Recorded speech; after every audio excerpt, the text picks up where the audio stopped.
Pascal. You are now rocking with that dude Pascal. We be going wild, Haitian in the building, so original. Got the haters catching feelings. Get your hands up to the ceiling and keep them held high. Cause St. Louis isn't ready. Forget about it, goodbye. Hold up, we just saying hi. Five somebody, rise up. Weekdays, catch us live. Somebody, let's go. Good evening. Good morning and good afternoon, everybody. Welcome to the Pascal Show. Hope you guys are all doing well out there. Hope this show finds you in good spirits, because this is not going to be a great one. Lately, it's been a lot of doom and gloom, y'all. It has been a tough one here. This week. This has been, and it's not even where we just got through Wednesday. It's just Wednesday, and it's been absolutely crazy out here, guys. Absolutely crazy. So have mercy. All I gotta say is I'm very excited about Cinco de Mayo. I will say that because it has been a crazy week. Okay, it was a crazy weekend, but it's been filled with nothing but tragedies as of lately. Okay, and it's been insane. All right, but I did want to give you guys some updates. I know this is we're a little bit behind on this, but yesterday I wasn't able to come on and hop on to a show with you guys and give you guys this information. So I'm doing a little bit of a catch up on this because I wanted to share this with you guys. Okay. And so, yeah, we got some things we have got to rap about. Okay, so let's get into it, shall we? So, few housekeeping things. Please do me a favor. Hit that like button down below. That would really, really mean a lot. Okay, send it past 300 likes as you guys start to file in. And of course, if you haven't done it yet, hit that subscribe button. And if you have done that, make sure you hit that notification bell, set it to all so that you know whenever I go live, whenever I upload, you'll be right there. You get it fresh, okay? Because I do upload and I do go live randomly as of late, okay? So please take a look at that. That would be fantastic, and it'd be great to have you a part of the Pascal Show family. Okay, now real quick, I do want to say a few things. We got to get into this conversation because I can't be on for very long. Okay, your boy's tired. All right, and I'm gonna go and get hopefully a good, well-deserved night's rest. Okay, but I told you guys I'd be on to give you guys this information, so we're gonna get into this. But there is some information here. Okay, on the other story that we talked about earlier about the other mass monster that was on the run. He has been detained. Dion Patterson has been detained. He has been arrested, okay, after an 8-hour manhunt that happened. They finally were able to detain that monster. He did not do anything unthinkable like try to do something to himself or anything of that sort. He just ran and he was trying to hide. Okay, but they did find him. Again, they found him. Dion Patterson, the Atlanta monster, is now behind bars. Okay, guys? Now, I also did an update about the Texas tragedy, the tragedy of the 5 people that lost their life, the man who was on the run, all that. I have a brand new update that I just put out as a pop-up video about 2 hours ago. Please go and check that out as well. There is some good news about that, and there's some interesting news on top of it. So please go check out that pop-up video when you get a chance, okay? Now, let us get into this conversation, okay? We have some things to talk about, okay? And I'm going to say this right now. This is not going to be an easy conversation, okay? There are interviews, clips from news and interviews, etc., that are going to be tough to watch, okay? There's a lot of really hurt, really sad people, family members, etc., that are just learning about this information, about this story that we're talking about here. So I'm just giving you guys a fair warning. This is not going to be an easy short show, okay? But as we know, there were 7 bodies found in Oklahoma there were two teenagers, okay? Two teenagers. Let me make sure I got the photo of them up. We had two teenagers that were missing. Ivy Webster and Brittany Brewer, okay? 14 and 15 years old. They told their parents that they were going to be spending the night with one of their classmates, one of their friends. And then they never came back home. They never came back home Sunday night. So Monday, there was an Amber Alert searching for these two young girls. They said that the last person to see them, or for them, the last person they saw with these two young girls was Jesse McFadden. And Jesse McFadden is actually the friend's stepfather. Okay. So this Amber Alert was issued. They went out. They were trying to find these two young girls, only to find 7 bodies in the backyard of the McFadden residence. Now we've covered it a couple days, for the past couple days since it broke, to the new updates that I shared with you guys yesterday morning. And now we have more information here. And again, I'm going to tell you right now, it's not going to be easy to fully digest the information and the reactions of family members that are in absolute shock and in absolute pain right now. Okay. Now, the details are shocking, absolutely shocking. And we're going straight into it now. So this is your final warning. Okay. So let's get into this. Now, let me just put this up. Let me do this one more time. And maybe I can explain it a tiny bit better. Okay. Now, this piece of work in the middle here, Jesse McFadden, he is the stepfather of the girl of these two teens' friend. Okay. They told their family members, their families, that they were going to go and spend the night over at their friend's home. Okay. Jesse McFadden's actual house. Now, Jesse McFadden, this piece of work in the middle, is a registered SO. Okay. And he went to jail for almost 20 years because of unthinkable things with a younger girl. Okay. So when this Amber Alert was issued, they went out, they found 7 bodies in the backyard. And as they started to dig more into this, trying to find out what happened, etc., they find out that Jesse McFadden also was supposed to, who's also a convicted SO, okay, was also supposed to appear in court that very day, Monday, for charges, or there were charges against him for soliciting a minor and, of course, having unthinkable content in his possession.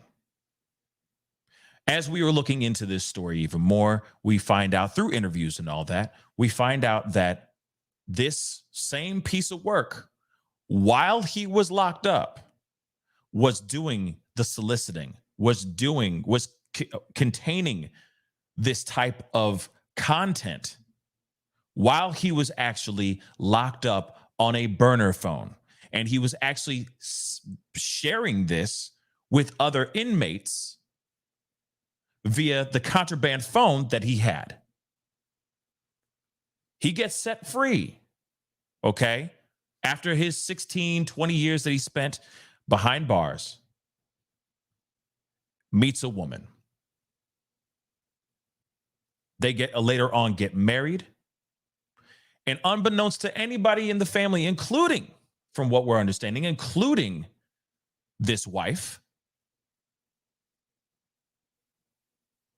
He hid everything about his being a convicted SO, all that stuff. He hid all that stuff. He conned these people. Now we know it has been identified. The bodies have been identified. Now we know that this piece of work, because he couldn't stand the idea of going back into prison, being convicted and spending probably the rest of his remaining life in prison, he decided he was going to do one last thing, which was take the lives of the family in which he swore and vowed to protect and honor and love, and 2 teenage girls that were there to spend the night. All because he couldn't face the music. Okay. Oh, and also, of course, on top of that, let's not forget the night before he did what he did, which is wipe out his entire family, these 2 teens, and himself. He sent out a text message to the woman, to the victim, that was a part of the case that he was supposed to appear in court for on Monday, and basically said, this is all your fault. I ain't going back, and this is all your fault. Of course, I'm paraphrasing. And then the very next day, 7 bodies are found in the backyard. Now, there is information here that is absolutely mind-blowing, disgusting, and is going to make some of y'all angry as hell. I'm giving you fair warning.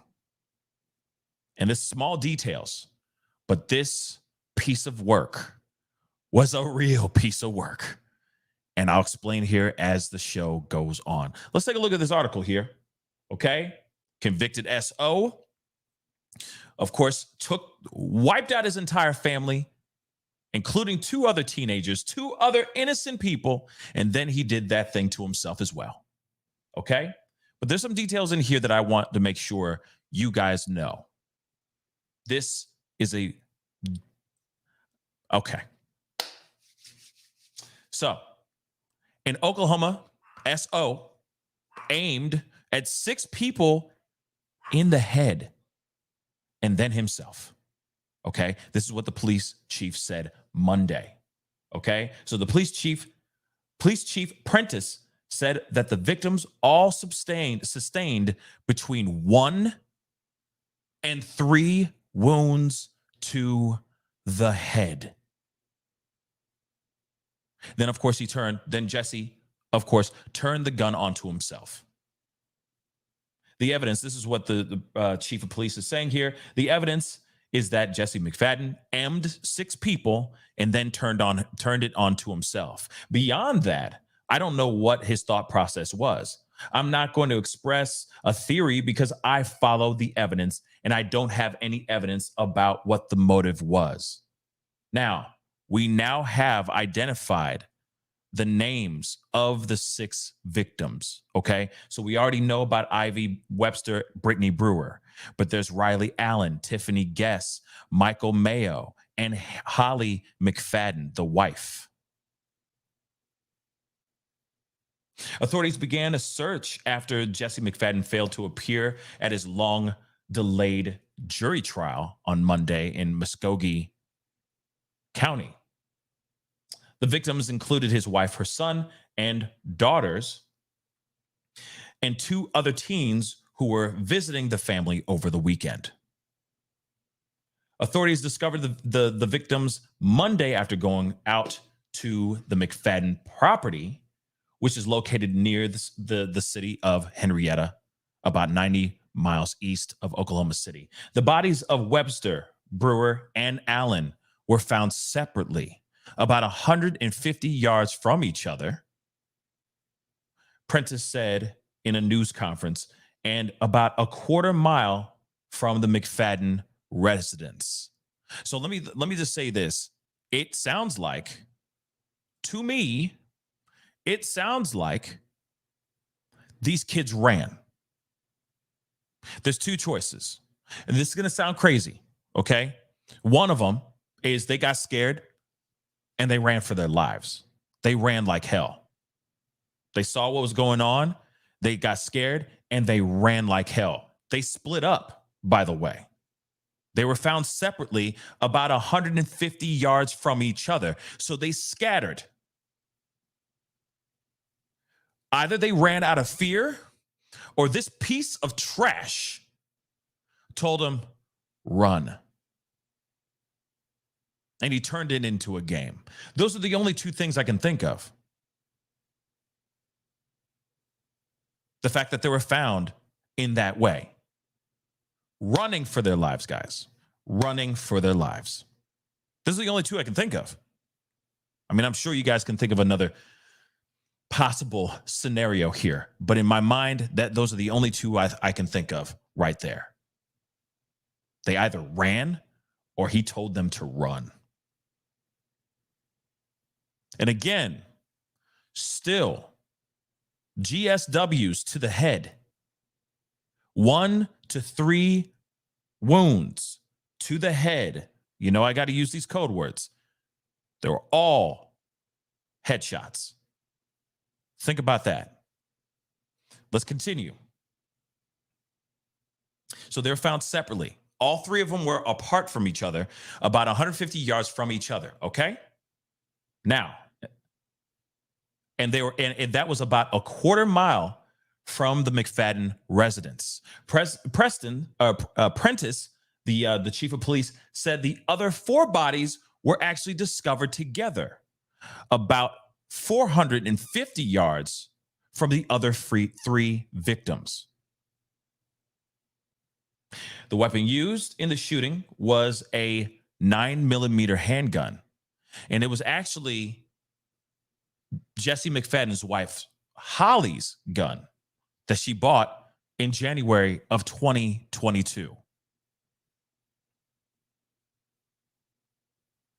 Now, I've already said this earlier about the text messages that McFadden was sending to his accuser, to his victim, that was supposed to be a part of this new trial that was supposed to start off yesterday, on Monday, that he didn't obviously show up to. Okay, because he had felony charges on soliciting and possessing images of, I can't even say this, of that. And of course, in those text messages, as I mentioned before, suggested that he blamed the woman for ending his quote unquote great life, and that he was determined not to return to prison. Yeah, he had a great life, new job and all that stuff. Hey, you know, you done mucked it up for me, man. You're ruining my world. You're ruining my life. No, you did those choices. You made those choices and you made your bed. He just didn't want to face the music, period. So this is the information that we have so far. Of course, that's what we have right now. They have officially identified. It is official that they identified the bodies, okay? And those are of his stepkids and his wife. He decided to take all of their lives. For what reason? I do not know. Because he just didn't want to show up and face the music for the wrongdoings he has done in his life. And I just want to show you guys the photo of everybody, okay? So you have Ivy Webster, you have Brittany Brewer, you have Tiffany Guess, Holly McFadden, the mother, Michael Mayo, Riley Allen, and of course, the monster. Okay. Just so you guys know. Let me grab this super chat before it totally disappears on me. Misty Fisher, thank you so much for the vibe, Pascal. Possibly he may have also could have unalived his family and then later unalived the other 2 teens. Yeah, that's a possibility as well. I mean, the 3 that were out in the field, well, they're all out in the field.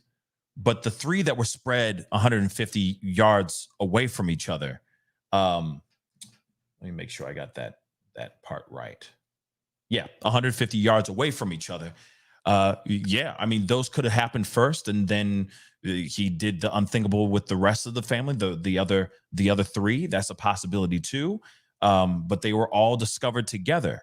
So I don't know. He could have done something to the three, and then without the other three, without without Webster and Brewer and Allen actually knowing anything, right? He could have done that on the quiet, and then they walked out, saw what was going on, freaked out, and started to run. Maybe that's what it is too. I don't know. You know, I don't know, but in my mind, it seems like he just kind of just went dark. He just went into the dark corners of his mind and just became straight up evil. Still just terrifying to think that this is how all of this went down. Because you got a mother and you got a whole bunch of really great kids that are no longer here because of some selfish prick. I said it. So I do want to show you guys a couple of videos. Banfield's been getting these interviews with the families, you know, from people who have the family members, etc., relatives, everything. And there's some information in there that tells you, gives us a little bit more of a glimpse into what happened here. Okay.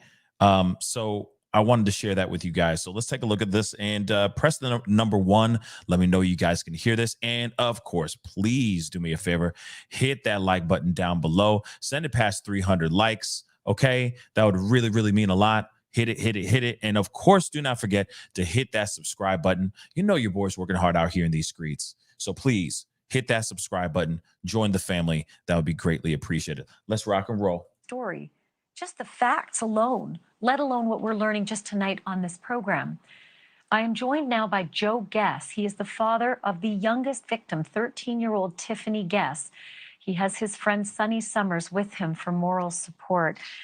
Joe, I am just so sorry for you and what your family is dealing with and going through. Have you heard any more information or details from authorities about this crime? No, I've got one phone call, and that phone call was yesterday saying they found 7 bodies, and that's the only thing I've heard. Who was it that made that phone call? It was some investigator down there at the property, but that's all I know. And an investigator was able to inform you of the fate of your daughter? They said just 7 victims. They didn't tell me who it was. How did you find out? Facebook. The news on the. I'm going to say this. I don't mean to interrupt him. Okay. First off, my heart's breaking for this man. Real talk. I mean, I can only imagine hearing about losing your own. And he says he found out through Facebook. You're going to hear that a lot. Okay. You're going to hear that a couple times in another interview. Okay. But yeah, this is, again, this is, it's just terrible. Okay. Very, very sad. Online. And Holly's mother finally said or posted that it was the kids when they said on there confirmed. So you've had no outreach, no contact from authorities in any way, even just for emotional support in this terrible crime? No, not at all. I am so sorry to hear that, Joe. Did you know anything about this perpetrator, this stepfather of Tiffany's, Jesse McFadden? Did you know anything about his history as a registered sex offender and as a rapist? No, because my daughter would not have spent a second in the house. I would have brought the whole damn police force with me, or I would have dragged him out by the nape of his head. Let me just say this really quick. The fact that this guy has been able to literally get away with this is mind-blowing to me. That this entire time, I'm telling you right now, you're about to hear in a second after this interview another one where you're going to hear a whole bunch of people. They're basically saying we didn't know anything. We didn't know anything about this man being on any type of list. We didn't know anything about his convictions. We didn't know anything about his charges. We didn't know anything about him, any of that. He hid in plain sight. He hid in plain sight, guys. And damn right, he's absolutely 110% right. Man, I'm just saying, do you think you're gonna let your kid be chilling in the cut with a big bad wolf in your house? Hell to the no. Hell no.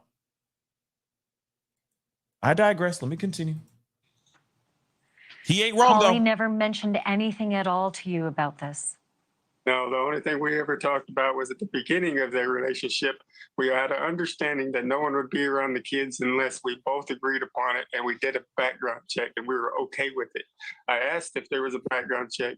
She said yes, nothing was there.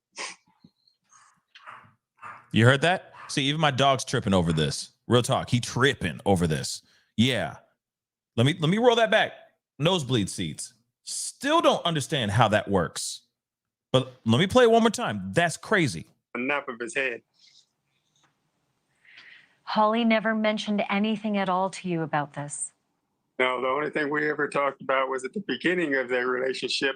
We had an understanding that no one would be around the kids unless we both agreed upon it, and we did a background check, and we were okay with it. I asked if there was a background check. She said yes, nothing was there. So in other words, either she lying, okay? Either she's lying about all this, or she was looking at the wrong background check. Like there was no, exactly, Sinan. Nothing on the background. You say nothing? Nothing on the background check? Nothing. I don't know. You were registered such and such. You ain't going to be that ain't going to show up as a big ass red flag on your background check? Somebody talk to me, because that don't make any sense. Okay. Soybean, thank you so much for the 3. Thank you for all your hard work. Thank you so much. I really do appreciate it. Thank you so much. And Catherine, thank you so much for the $20, the $20 Cash App. I really do appreciate it. Thank you so very much. Okay. But yeah, Christy B, dag nabbit. She knew something, for a fact she had to have. There's no way. Why would she say, yeah, I looked it up and there's nothing there? Now, I'm not trying to blame the deceased. I'm not. Okay. I'm not. There could be a very, very complicated situation here of her being threatened, her being stuck with a violent human being, also falling in love with somebody and not really knowing who she fell in love with until it was too late. That could be it too. I mean, there's so many scenarios in this situation. So I'm not going to sit here and say, oh, it's, all her fault, all that stuff. She probably was controlled. Okay. That could be it too. And was like, if I say anything, he gonna kill me if I say anything, right? Maybe. I don't know. But that's very strange that he was talking to the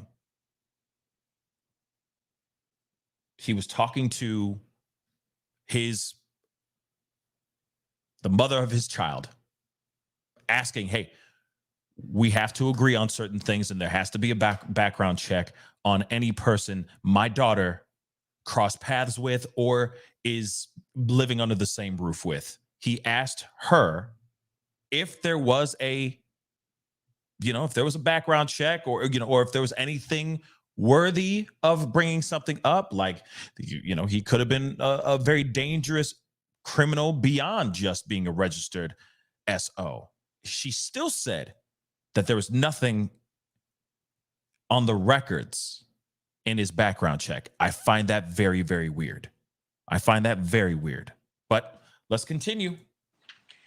So you were lied to about the background, because as we're learning now from the children's grandmother, Jan Mayo, Holly did find out about the criminal background, but unfortunately, this She was lied to beast, herself. Jesse McFadden hired an actress to lie to her to say that she was the rape victim and that it was all a misunderstanding. Do you hear Do you that? think that's why Holly didn't tell you? That's insane. I don't know. I know that from the bottom of my heart, I know that if any one of them would have told me anything, I would have been there. Period. I'd have been there. I don't care. Ex-wife, not. I'd have been there. What was your last communication with your daughter, Tiffany? It was last Thursday. I talked with her a little bit after, as I was talking with Holly. The kids were talking to me in the background. All the kids. I don't care. The older two aren't biologically mine, but I was there since Riley was 1, and Michael James wasn't even born. And we were married 13 years. Those are all his kids. They all look to him as daddy. So this is an additional blow. I didn't know that. I didn't know you had a close relationship with the other kids, Riley and Michael, and you had a chance to speak on the phone. Yeah. As a matter of fact, it wasn't even a few months ago. Me and Holly were still talking about possibilities of me going through the legal system and still adopting the older two.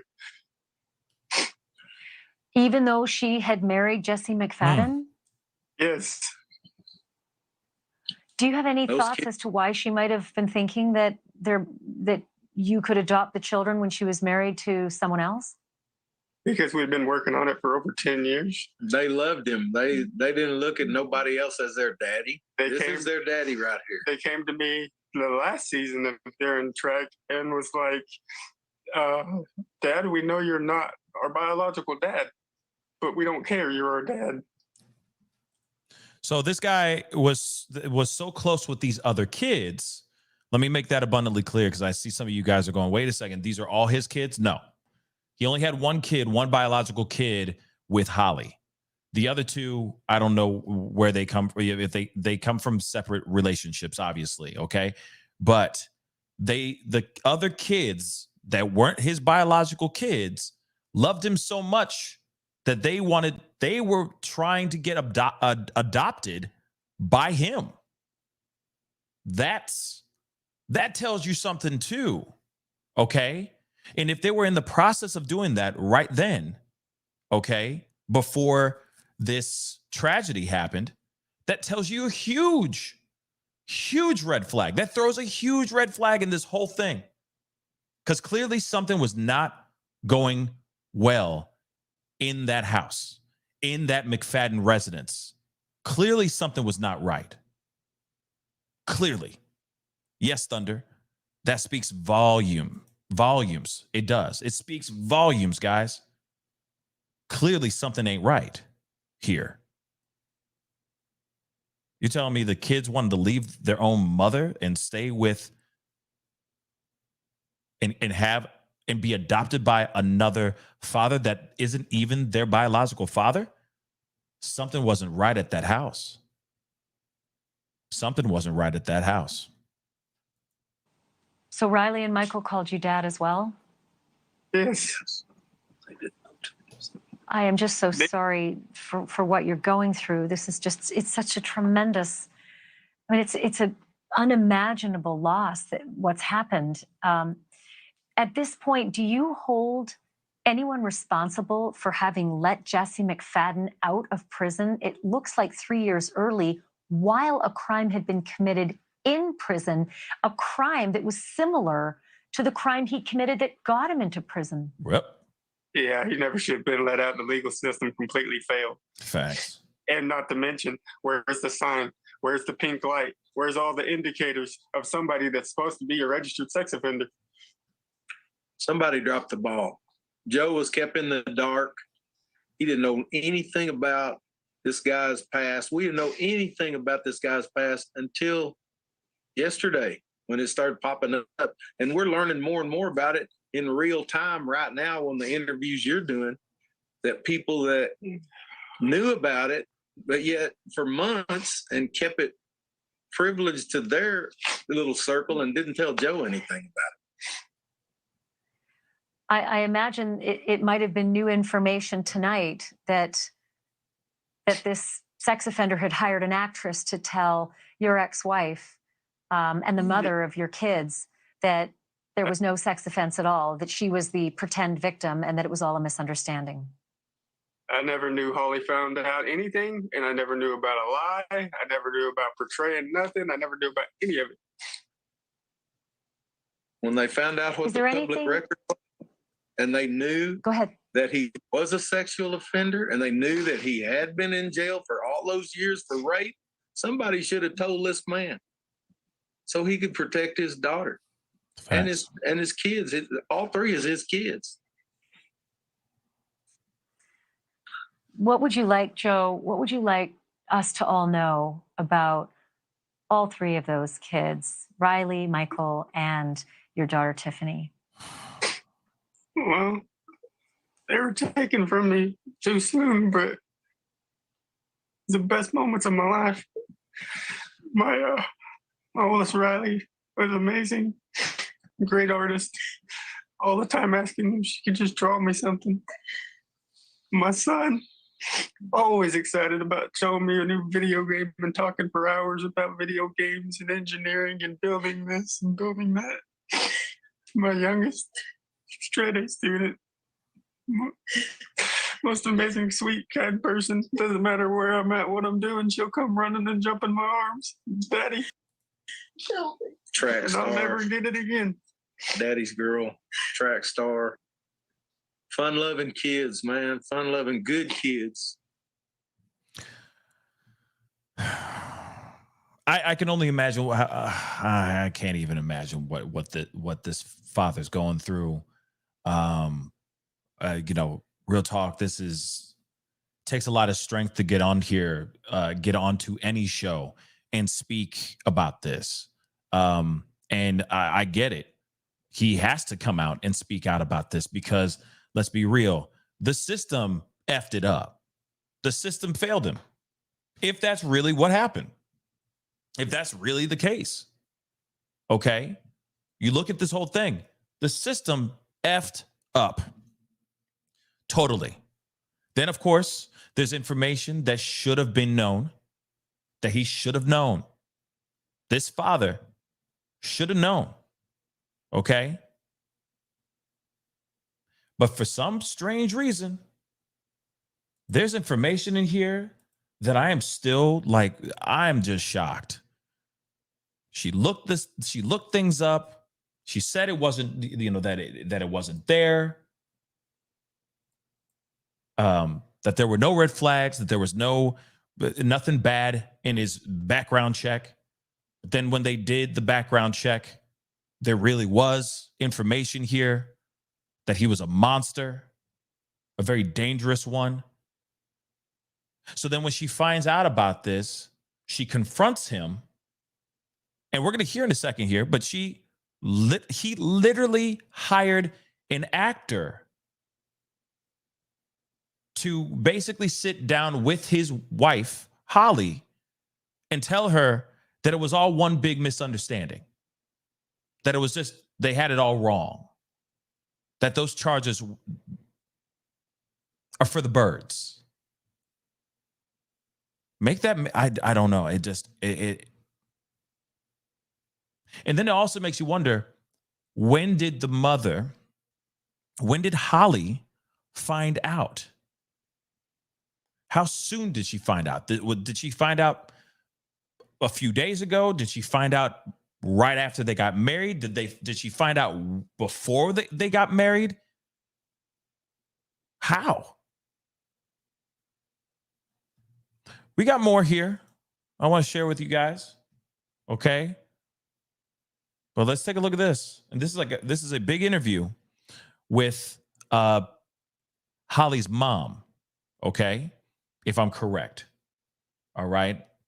So let's take a listen to this. were found among those bodies were actually her own flesh and blood, her family members, her daughter, and her 3 grandchildren.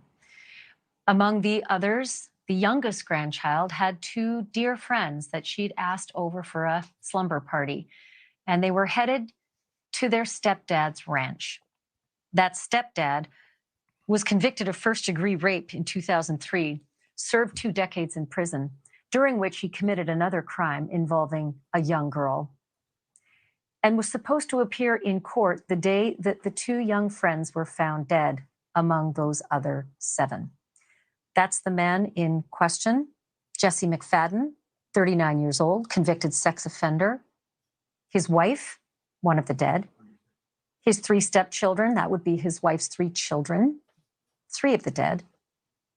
And those 2 kids who were there for the slumber party, friends of the youngest stepchild. They were among the bodies as well. We're learning more details tonight, at least details about how 2 of those victims were killed. As the police were searching for Ivy Webster and Brittany Brewer, the 2 teenagers who were just supposed to be on a slumber party, family members have told us that Brittany Brewer was shot in the head. Family members have also told us that the oldest of the children of that sex offender's wife, Riley Allen, just 17, that she was also shot to death. Brittany's mom, Melania Chabelle, told us that her sons informed her, and I will quote her, that the police found all the bodies scattered around in different places. So that means she was trying to run away and get away from him. He shot her 1 time in the head, and that is what killed her. Again, that is the mother of one of those teenagers that had just gone over for the slumber party, Melania Chabelle, telling us that exclusively tonight. The court record saying that the court case, the trial that was supposed to start yesterday, that's when Jesse McFadden was supposed to show up and answer to soliciting sexual conduct with a minor and possession of child pornography. All of those crimes committed while in prison on a contraband cell phone in 2017. Well, it didn't happen. That trial didn't happen because he took his own life as well as the other 6 people he murdered. The question is, why was he out? He had a 20-year sentence, but he got out 3 years early. We called the Oklahoma Pardon and Parole Board, and we got this statement. Jesse McFadden was released in November of 2020 because he discharged his sentence, not due to any action by the Oklahoma Pardon and Parole Board. But it still doesn't make any sense to us. He had a 20-year sentence. He got out 3 years early, all the while charged with the same kinds of crimes he was in there in the first place for. So why did it take 6 years to prosecute him for crimes that were committed while he was actually behind bars? Why couldn't they prosecute him, say, within those 3 years before he was let out? Right. These are hard questions that are going to have to be answered. And the harder questions are how this crime scene played out, how these innocent people lost their lives. And of course, we already broke down that information. And she is posing a lot of really good questions. Because let's be real. He was doing the exact same thing in prison that he was in prison for. He was committing the same crimes that got him locked up whilst being locked up. If they caught him doing these crimes whilst still locked up, why was he not charged, convicted, all that, processed, and doubled down on the sentence that he had already? Why was he let go? Why was he sent out? For him to find Holly, marry her with her children, and do this unthinkable thing. I just don't get that piece. That's the one thing I don't get. Okay. Real quick, before we go into the interview with the grandmother, okay. I do have a super chat. Let me grab this. This disappeared on me. Oh, there it is. Misty Fisher. Sorry about that. I knew it was there, but it disappeared on me. I know you guys are talking a lot in the family chat, which I do appreciate. Again, thank you so much, Misty, for the 10. So did the monster's wife know his criminal status and allowed him around her own children, much less other children? Shame on her if she knew. I mean, it is coming off like she knew. And there could be denial. There could very well be denial here. And never underestimate the power of denial. Denial can go very, very denial can go a very long way, okay, if you allow it. Okay. But I will say, as far as we know right now, that there is assumption and speculation right now. We are going to be hearing about the grandmother's going to be speaking here in just a minute. We're going to be hearing her take on everything, what happened, the actor situation and all that. We're about to hear all of that here in just a minute. Now, if she really did know about the criminal status and all that, I wouldn't be surprised if she was still alive. There would definitely be custody battles going. If this stuff came out before he even was supposed to go into trial on Monday, I guarantee you the biological fathers of those children would be fighting in court to take full custody of these children, because this would not be a good look. It's showing her putting these kids in harm's way and allowing it to be such. If she knew about this fully, okay, it's not good. This is not good for her either, unfortunately. Okay, but we have to talk about that. That's the truth. Okay.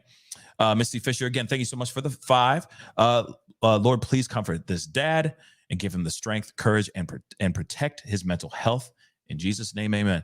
Yeah, I mean, this is bad. He's going to, I hope he finds nothing but healing right now, and I hope he's around a lot of healing energy, because I can only imagine what he's feeling right now. And it's not like he can really take it out on anybody legally. You see what I'm saying? It's not like he can get a lawyer and then, see this man get buried underneath the prison. They're all gone. So I know that, I'm sure there's a lot of anger, a lot of regret. So I hope he's around a lot of healing energy, because that's what he needs, including the biological fathers of all the other kids as well, and the parents of the 2 teens, of Ivy and Brittany, that also lost their lives in this situation, in this tragedy as well. But let's continue. I want to hear what the grandmother has to say here. And she does go into detail about this paid actor thing and about the registered information, the list, etc. So let's take a listen. Lost her daughter and her 3 grandchildren. And Jen is with us from Westville, Oklahoma tonight. We're also joined exclusively by Holly's aunt, Lynn Watt. Ladies, thank you for being here. And I know that you want to get your story out. You wanted to speak to us about what's happened. Let me just ask you this. Jan, have you learned anything else, anything new from the sheriffs, from the police, from the authorities who are investigating this? The only thing that I've heard so far is that my granddaughter, Riley Elizabeth Allen, was shot in the head and died that way, and that my grandson, Michael Mayos, was undetermined cause of death. The other 2, they haven't determined yet. They haven't done their autopsies. So your daughter, Holly, and her youngest, Tiffany, 13 years old, they haven't finalized the autopsies on those 2, so they haven't been able to give you a cause of death? Oh, not yet. Did the sheriffs or did any of the authorities tell you what they think happened just from being able to assess the scene? No, I can't get any information. They're not releasing any information to me at all. What did the authorities tell you when you got that just horrendous phone call? All they told me at first was that Jesse was missing and the 2 girls that he supposedly kidnapped were missing. Nothing about my daughter or my grandchildren. I had to find that out from Facebook, that they'd found 7 bodies. Facebook again, guys. See that? Facebook again. Didn't find anything out until they went on Facebook. And let me tell you, we all know Facebook's for family. That's what I think. Facebook's the spot where you get all that information. You know what is, creeping on your friends and maybe your exes or whatever. I don't recommend that. Don't do that, guys. Okay, don't do that. It's a mess. But for a fact, we all have Facebook solely so we can keep in contact with our distant aunts and uncles, our grandmas, and all that stuff. Okay. And if something big happens, if it's a big life event or something like that, you share it on Facebook and everyone gives you a bunch of heart likes and all that. Okay. I don't think that you should be finding out about the passing or the demise or the tragedy of losing your loved ones via Facebook. But that's where we're getting. It's the internet, guys. Like I said, the internet is forever. And the internet is king. And she's finding out about this devastating information through Facebook. Not a phone call from the cops, not a phone call from maybe one of her daughters. Okay. No. She's finding out through Facebook. It's crazy, guys. This is the world we live in, y'all. And nobody told me anything until 10 o'clock that evening that my granddaughters, my grandson, and my daughter were dead. So to be clear, the police, did they, at 10 o'clock, did the authorities eventually call you to give you this news officially? Yes, at 10 o'clock. And that's when they told me that my family was being transported to the Tulsa Medical Examiner's office. Was there any other detail that they were able to give you during that phone call? The only thing that they told me at that time was that they had been shot and nothing more. Did they say that all of them had been shot? Because originally we had heard that just Riley had been shot, but did they say that all of the family members had been shot? That's what I was told, that they had all been shot and that he took his own life. Was there any indication at any time, Jan, that this man was so incredibly dangerous and to the point of being lethal? No, there was nothing. I saw them Thursday at my granddaughter's choir concert, and everybody was happy. They were just smiling. They were in a good mood. Tiffy had gotten up and sang with her choir. She was getting ready to do cheerleader tryouts on Friday. They were just happy. And did Holly know anything about his criminal background, his time served, and the charges of criminal rape that he had served that time for? Yes. The only thing was he had lied to her and told her that the girl was 19 years old, not 16. Come on. That everything was just a misunderstanding. He paid a young lady to portray the victim to sit down and have a talk with my daughter. And she told him, oh, it was just a misunderstanding. You don't get 20 years for a misunderstanding. No, you do not. Let me say this real quick. Lock this mother lover up. Why? Why is this actor out here breathing in freedom air? Think about it, y'all. Why is that person out here breathing in this freedom air? Lock this mother lover up too. Why would you even remotely go, get paid, and lie, straight up lie, and say, oh, as somebody to save a registered SO? Why? You should be getting locked up too. You should be catching charges. I don't care. Impersonating someone, trying to fake it, whatever. You're a part of the problem. You are a part of this. You made this happen. You are a part of this. Sorry. This just burns my cookies, guys. I hate this ish. This is BS. So you're telling me the wife finds out after he conned her for however long the courtship lasted, before she said I do, he conned her. Then finally, when she asked the right questions or searched the right search engines, she finds out the full-on truth. Then she goes and talks to him and asks him, what's up? You see that right here? It says your name. That is your full mother-loving name. Yes, that's your face. There's the mugshot. You did all that, baby. Can you explain that? And this guy has the audacity to go and pay an actor to meet up with her and go, oh, it was just one big misunderstanding. I was actually 19 years old at the time. What in the hell? What in the hell is going on?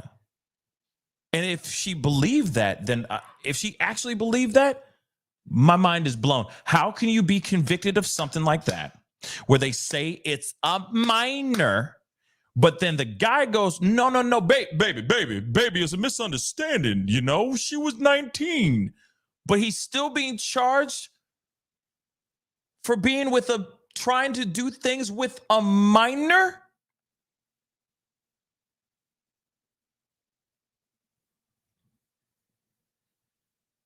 Like I said, if she believed it, never underestimate the power of denial.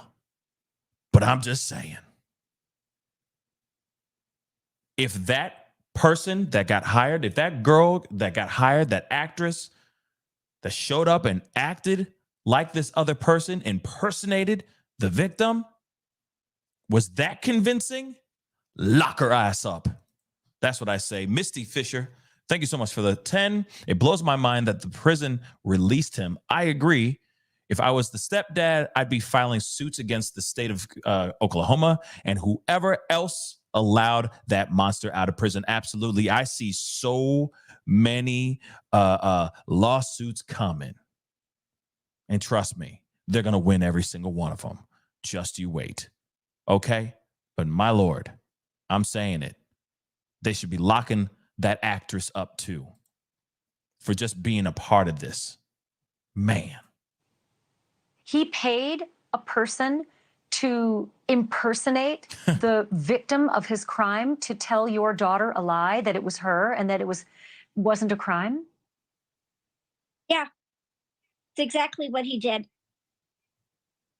And he never indicated at any time that he was a registered sex offender at that property where your family was killed. Sorry, I don't mean to interrupt this, but there's something that I'm trying to like work out in my mind. But if you are a registered SO, aren't you not allowed to be around minors ever? I'm just curious, asking for a friend. Ain't that the truth? Ain't that right? Like if you did something really, really bad that has to do with kids, you go to jail for a while. You're on a list. In fact, aren't you supposed to be going like, I don't know. I don't know if they still do this kind of thing, but if you are in a neighborhood, aren't you supposed to be going door to door going, hi, my name is Jesse and just so you know, I live right around the corner, but I make really great cookies. Just letting you know. Maybe I shouldn't tell you that. But wouldn't you be saying, wouldn't there be rules and guidelines? Like he shouldn't be around any form of children at all whatsoever? Like he can't be around schools, a certain amount of distance from schools and stuff? I mean, if you are registered in that way, if you on this list as a such and such, aren't there rules that you're not supposed to be doing? That you're supposed to be doing, I'm sorry? That he is not doing at all? Like marrying a woman with children? Shouldn't you be avoiding that at all costs? Isn't that violating something? Wouldn't he get charged again or thrown in the slammer for even being around a child if he was caught around a child? I'm just asking these questions. How is this okay? And then on top of it, now, and again, I'm not trying to knock the grandmother and the aunt But how long did they know? How long did grandma know? And why wasn't things put in motion to get him locked up again? Again, like I said, I'm not knocking the family, and I have so many my condolences. I mean, I can't even imagine what they're going through. But if they knew, was there anything? Was there anything going? Like, you know what I'm saying? Does that make sense? Why wasn't there ever something brought up? I don't know. It's just so weird. I'm going to continue. No, my husband and I didn't find out until middle to late March, when my husband was looking up a coworker that he worked with to find out what his charges were, and Jesse McFadden's criminal history popped up, that he was a registered sex offender. My husband then contacted our daughter to find out what was going on. Why were they there? Why was he in that house with our grandchildren? Okay. So they knew in March. Okay. And it's May. I mean, maybe they had things in motion. I'm wondering if Ashley Banfield's going to ask that question. Like, were certain things set into motion? Did you call the cops? Did you hit somebody up to see what you can and can't do with this child, so on and so forth?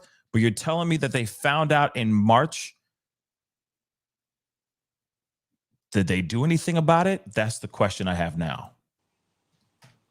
And what date was that? That was in March, probably about the 20th. And what answers were you given when you confronted him with the fact that he was a registered sex offender? Our daughter wouldn't let us confront him. She said, "Oh, it was just a misunderstanding. I've talked to the girl." At that time, we didn't know anything about the real victim. What? Oh, wait. What? Okay, so they they just believed, they were just rolling with the wife's statement. Oh, it was just one big misunderstanding, and that's it. He's a registered such and such. There's no way around that. There's no way around that, guys. You can't sit there and say, "Oh, it was a misunderstanding." What really had happened was she wasn't a minor. She was 19 or whatever the heck he wants to say. What? How does becoming a registered such and such and then serving time in prigione suddenly be chalked up? Oh, and sorry, you be registered. Let's not forget that you on that list. How does that work? How do you suddenly say, oh, that whole thing, the whole time that he was in prison for? Big misunderstanding, girl. That was a big misunderstanding. It's all good. You don't think someone make this make sense? Come on, guys. That does not make sense. And even if whether they believe it or not, even whether they knew this or not, this should not have happened. There should have been some sort of filing, some sort of phone call to somebody, something. And I keep wondering, did they do something about it, or did they just take their daughter's word for it? And that still just doesn't sit right in my soul. I don't know about you guys, but it doesn't sit right in my soul. Let's go. It's an unbelievable story, Jan. I cannot believe that this has happened to you and to your family. Lynn, is there more that you can add? I know that you may be speaking to other people. You are the sister of Holly's father, so you're the kid's aunt. Tell me what you've been able to glean from any of the people who have at least informed you of this tragedy. Well, the lady he paid to pretend to be the victim contacted me and was telling me that she was sorry, that she was paid to do so, and she contacted me. So that's how we learned that Holly never spoke to the real victim. When did that happen? It was yesterday. I got contacted yesterday. So the impersonator has now reached out to you, realizing just how dangerous her actions now have turned out to be. Absolutely, yes, absolutely. Have you informed the police about this person? No, I haven't spoke to the police. I actually contacted the police because I didn't understand why the Amber Alert didn't have my niece and my great nieces and nephew. And I also contacted them in Henrietta to ask if, when we learned of Jesse being on a registered list, if the girls could be there. Were they aware that children were living in that home? So I personally called the sheriff's department. And I was told by the sheriff's department they were not aware of the situation, and at that time did not know that there was a registered sex offender at that address, and would contact me again. And I never got contacted back. Never. It's such a remarkable sequence of events. And if I'm not mistaken, I think we saw a marriage license for just last year. Is that right, Lynn? That Holly just married Jesse last year. And in fact, we thought they got married on Christmas Eve. There was actually a wedding cake at the Christmas party. We didn't know the marriage took place in May until last night. And how long? So they got married last May. They weren't even a year in yet, y'all. They weren't even in. This is crazy, guys. Had they known each other before they got married? Jan, I'm not sure about that. Do you know? Everyone keeps asking, and I'm not sure. Yeah, how did they meet? Not sure when she met him. I just know that they moved in together in, I think it was just after Christmas in 2021. So he was released from prison in 2020, and within a year, he was moving in with your daughter. Yeah. He moved quick. Did the kids, Jan, ever say anything about him? Did anyone ever mention anything out of the ordinary, that he behaved in a certain way, that he was uncomfortable, that he was sexual in nature, or that he was violent in any way? Did they ever say anything? The kids weren't allowed to see us. Jesse controlled everything. We weren't allowed to see him. They moved the children and my daughter 2.5 hours away, and we weren't allowed to have contact with them other than when they were around Holly and Jesse both. So we didn't understand what was going on, why we weren't allowed to see the kids. My husband and I raised those children. They lived with us more than they did Holly. So the only contact you had with these kids was just on the telephone? Not even that. On the telephone occasionally, Oh, wow. and at events at the school. We were allowed to go to track meets. The kids weren't allowed to come stay the night with us. And if they did, Jesse would track their every movement. He would use their cell phones, track them. And Lynn, what were you just about to add? Holly was extremely close to my brother. I don't know that I've ever seen a father-daughter bond. And anytime, like, I was probably the most outspoken family member about Jesse being a registered sex offender. And I would say, do this, Jan, say this. And anytime we tried to approach the situation, she was punished. She was shut down. She was constantly on eggshells. She wouldn't be able to talk to her children. So she had to keep a balance. She had to accept things if she wanted to keep an eye on the grandkids and talk to her daughter.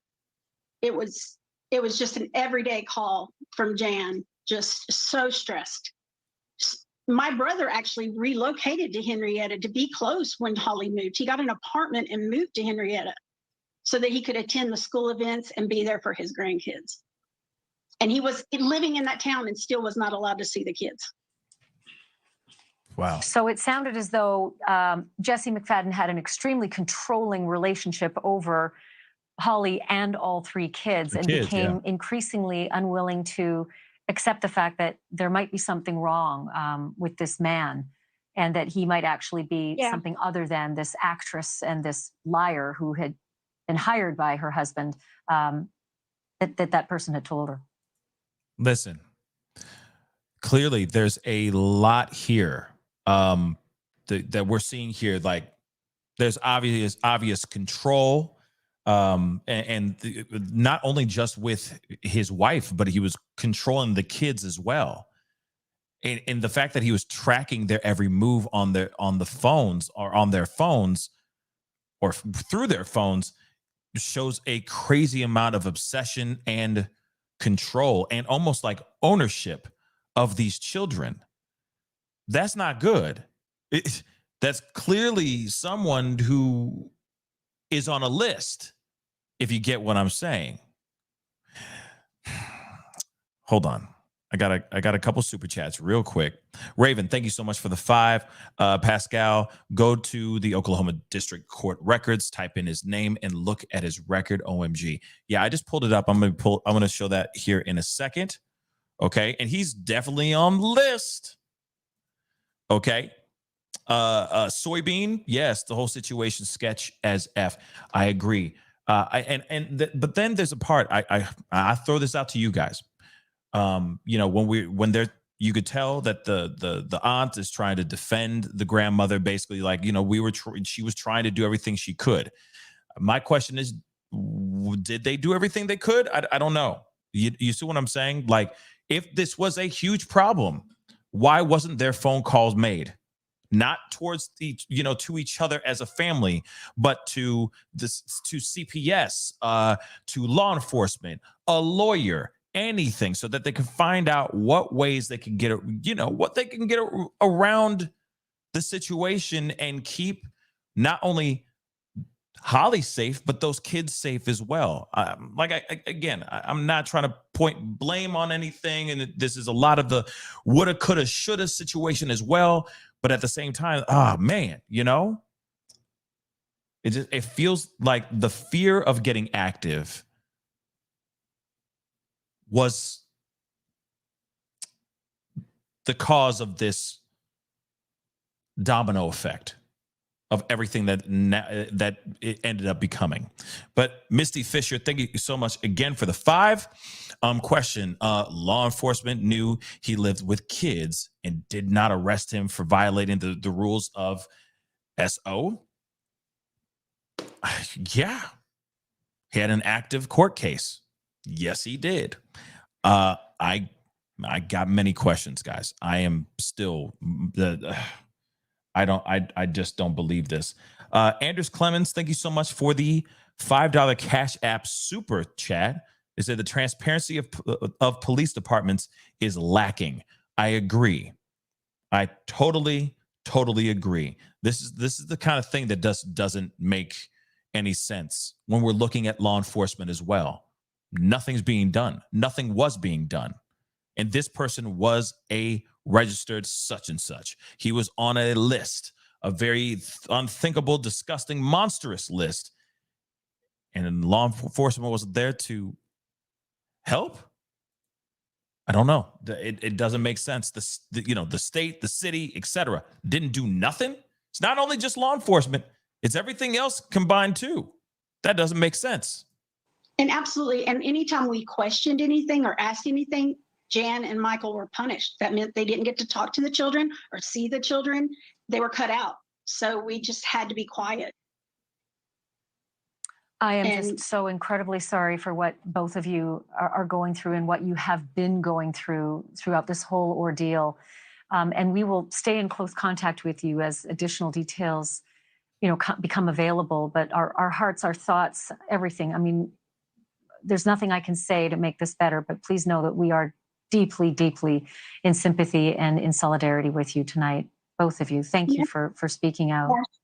And I'd like to say thank you to Melissa, your producers, your staff. They're amazing. They have helped us navigate this situation. They have just been a godsend, and we want to thank you so much. All of my family wants to thank your staff, and just the support and love they've shown us has been amazing. Okay, so this is what we have. Okay, the interview, because I wanted to share that interview with you guys, so you guys can see that as a family. We can watch it as a family.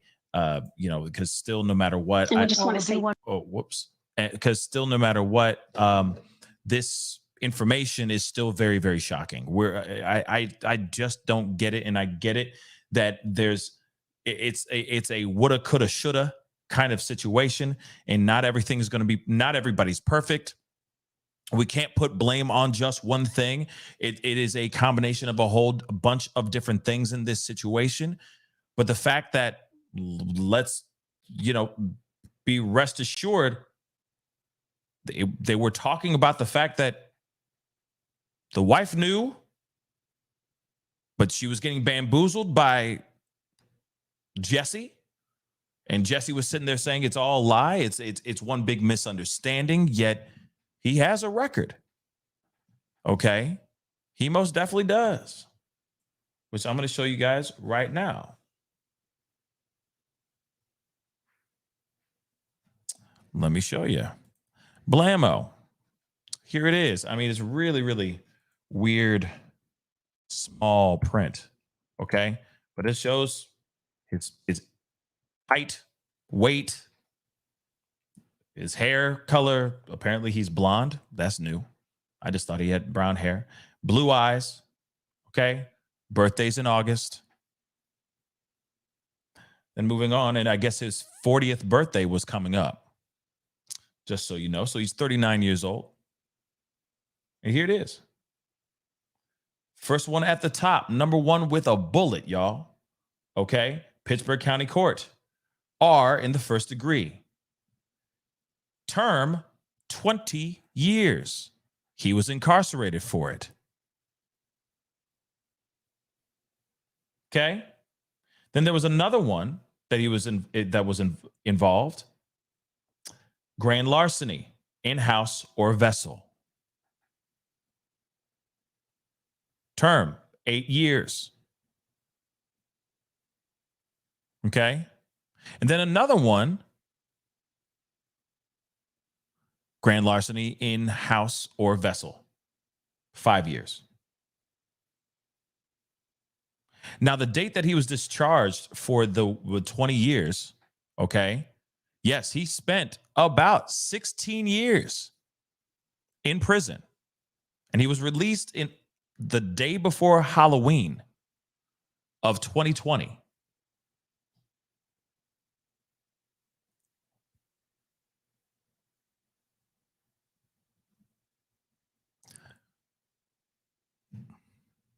That's pretty crazy, guys.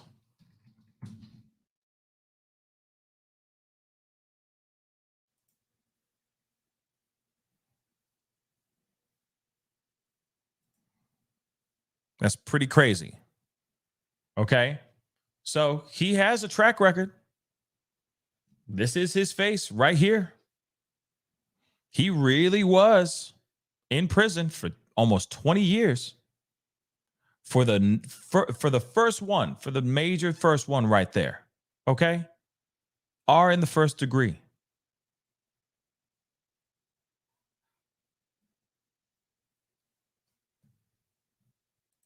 That is some serious stuff, y'all.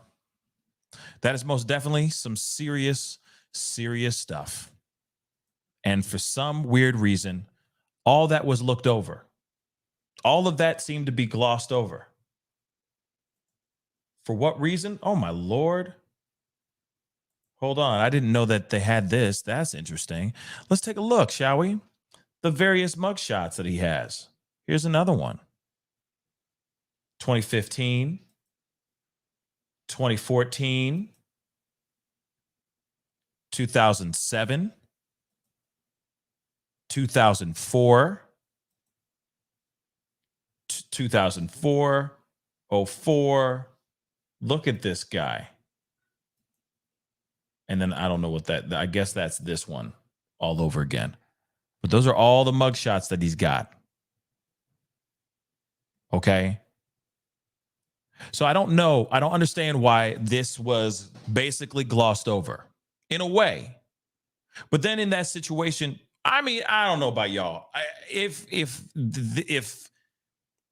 I had a child with an ex and I found out that that ex is now married or is living in the same place as a such and such, you know, I don't care if they're in Japan, Dubai. I don't care if they're in a little hut on a secluded island. I will swim, I will row, I will flap my arms as fast as I can to take flight to get over there to get my child as quickly as possible, or get all the children as quickly as possible. For me, I don't see a reason to gloss over something so massively huge like this. This is a very dangerous individual living under your child's roof.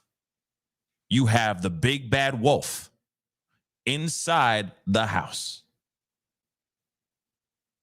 That's not good. And instead of him blowing the whole house down, he got a key to the front door. That's scary as hell. And I don't know why. Again, I just have to say it. I just don't know why the family, why there wasn't a quick reaction, why there wasn't a knee-jerk reaction once they found out that this person was a violent such and such.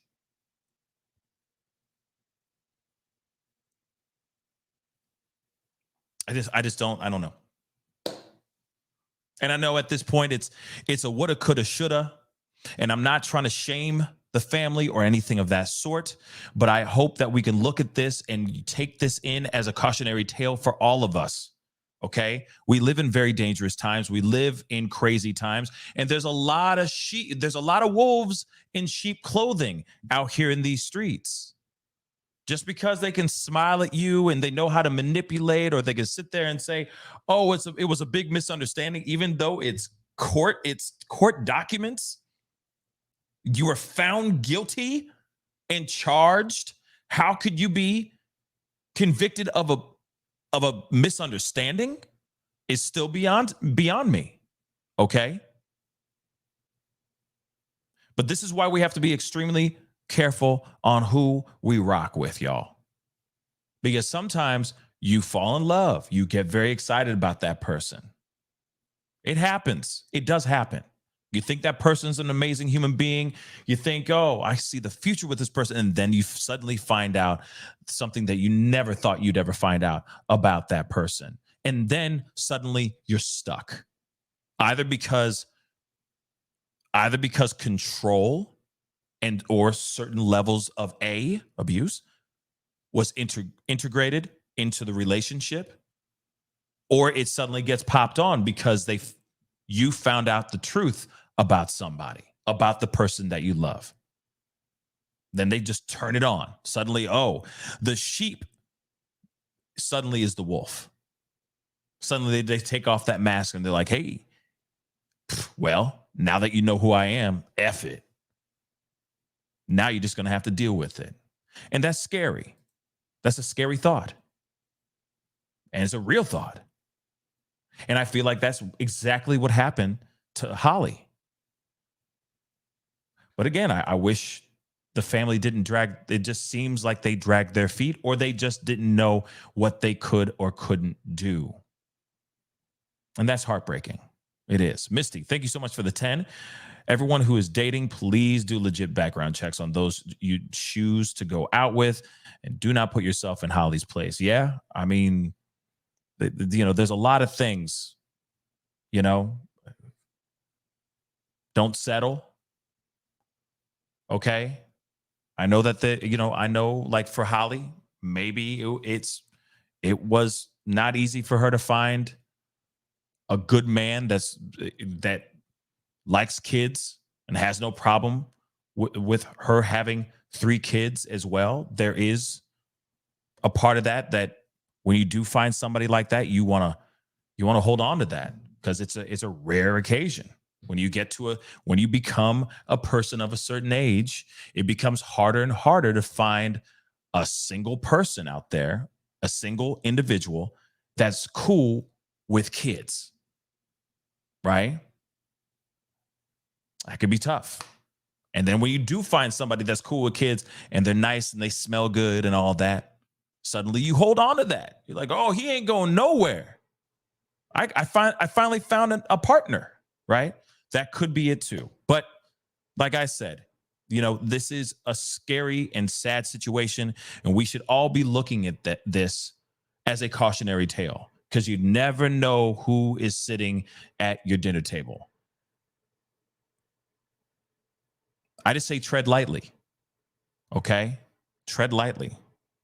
And again, my prayers, of course, the typical thoughts and prayers go out to the family and all that. And I hate to say it like that, but at the same time, it really is a tough one. And I can only imagine what the family is going through. I really can't imagine what they're going through right now. All of them. But this is a terrible, scary situation. And there could be more stories like this out there. I don't know how this guy got away with it for this long. I really don't. But there needs to be more things implemented in our system so that people like him don't get in the path or in the lives of innocent people. Anyway, guys, that is the show. Okay. I appreciate all y'all for being here. I really do.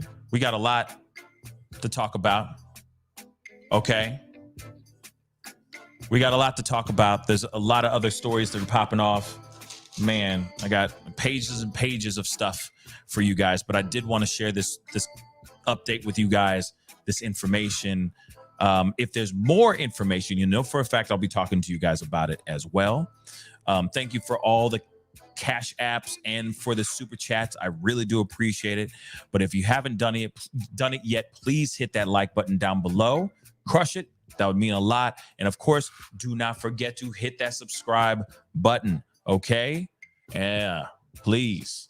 And of course, hit that notification bell. I can't emphasize that enough because I know some of you guys aren't getting those notifications. So make sure you hit that notification bell, set it to all so that you know whenever I go live, whenever I upload, you'll be right there, a part of the conversation, okay?